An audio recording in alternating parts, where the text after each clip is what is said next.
So with the Six Nations taking a break, I thought I can't leave you guys without a video on Friday. Normally it's my team selection videos. So today we've got top picks based on the previous 2 rounds of the Six Nations, obviously going into round 3, 4 and 5. I'm doing alright in my league so far. I'm actually really enjoying the Six Nations as well. Ireland versus France was probably one of the games, maybe of the Six Nations that I've seen, that's for sure. 2 top teams going at it. So yeah, really enjoying it at the moment. Let me know down in the comments who you think your top picks are as well. Based on last round, these were the top players of Fantasy Rugby. Think I'm missing a trick not having Hugo Keenan in, so he's definitely someone to look at later down the line. But before we get into it, 80% of you are not subscribed, so if you're viewing this video for the first time, just drop a subscribe, drop a like on the video as well. We're building a really nice community here, so it'll be great for you all to get involved. Also, got a sponsor for this year's Six Nations, so we'll be really grateful if you could all download the Fanzo app, get involved in the Guinness Pint Predictor. You can win free prizes. You've got the option to win free prizes, free pints of Guinness as well, and you get to compete against me in another league. So download Fanzo, go to the Guinness Pint Predictor and enter the league JG Rugby. So straight into my top picks then, and in no particular order really, but I thought I'd start with Ireland just because they're top of the league, best team in the world, and someone who's striving that is Caelan Doris. Now with Van der Fleer being World Player of the Year, all of us would have thought he'd be the hype player for Ireland in the Six Nations, but to be honest, he's been kept pretty quiet, probably because of Caelan Doris. So, obviously looking at the best back rows so far in this Six Nations, Caelan Doris is, in my opinion, top. So Doris has obviously played 2 games, Jack Willis has played 1. These are the average points scored, so Doris is definitely up there. Really key as well, he plays a full 80 minutes, so with regards to minutes and carrying ability, he will get you so many points. And also, really key, he got man of the match last time out, and very nearly could have got man of the match in the first round as well. So definitely keep an eye on Doris, and to be honest, I'd have him in your team already. Now, I was going to do 1 pick per nation, but Ireland are that good at the moment that they deserve 2. So Hugo Keenan, I think, will also have to be in your guys' teams. Obviously, just lower than Van der Merwe on average points, but 69 points for 2 games on average is really, really decent. Player of the match in the first round, so he's an absolute star. Obviously scored that great try against France too, just really backed himself to get to the line. Probably could have passed it, but really good that he got those points. I just think he's a solid player, and there's obviously lots of back 3 players to pick, but Keenan is just so solid, and with Ireland playing so well, I think he's a shoe on as well. So now I will do 1 player per nation, and in Scotland it was tough between Russell and Van der Merwe, but I have gone with Russell. So Van der Merwe will probably likely be in my team as well, just because he racks up so many points, offloading ability, carrying ability.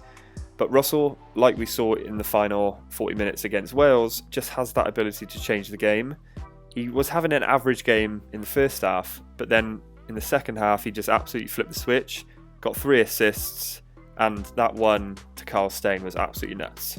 So I think he's probably going to be the starting 10 for many of us in the next 3 rounds. And looking at, I guess, other fly halves and their average points, it's definitely lower than obviously Russell. So keep an eye out for Russell. They've obviously got 2 hardest games in Ireland and France to obviously test them, but I would probably still pick Russell. Now for Italy, I think they can actually pip a win in these next 3 games. They have got Wales at home, so I think that might be the game that they do it. And if they do it, I mean, Ange Capuzzo is going to be the man to upset once again, I would say. A lot of good options now for Italy, like Fischetti at prop, getting really good points, carrying ability. You've got Negri as well, and obviously Capuzzo. So he's just insane. He can literally flip the switch, a bit like Russell, and just turn a game on its head. So I would have him probably in my team. I did go for Stewart last round in a toss-up between him and Capuzzo, but look, I made the wrong decision. Probably should have backed Capuzzo just because of his, I guess, line-breaking ability. So definitely a good option to pick, but Italy obviously do have tendencies to fade out of games a little bit. So next up is England, and this might be a bit of a shock to all of you. So normally I harp on about how good Genge is, which he is pretty good. Maybe not for the value of, say, other props like Fischetti, but I've actually gone with Lewis Ludlam. So as you can see, he's got an average of 51 points over his last 2 games, which is actually pretty phenomenal when you, I guess, compare it to other back rows in the game. Really value for money as well. Quite cheap, and I don't think many players will be having him, so definitely a good differential pick. If England can, I guess, get another 2 wins, maybe one against France or Ireland, then I think Ludlam will be key to that. And I also think he's pretty nailed on as well, with obviously Ben Curry starting the first round, but then Jack Willis coming in at 7. Keeping out Ben Earl as well, which is by no means a mean feat, so definitely look out for Ludlam. I think he's a force to be reckoned with. Now, I would say another differential pick here, but I think many of you have clocked on to Flamand. So, average of 55 points over the last 2 games, which is absolutely nuts, especially for second row.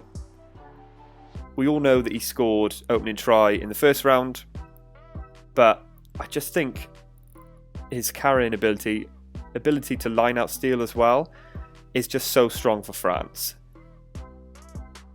I also think there's not many other options.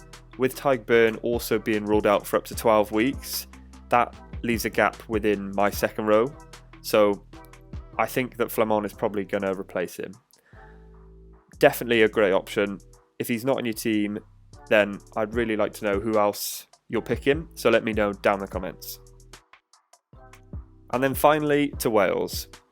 So probably no surprise, I have picked Jack Morgan for the past 2 rounds. Not a good pick in last week's, only scoring 30 odd points. Not terrible, but not great either. But look, I do back Wales to have a better game against England, who both teams are struggling, right?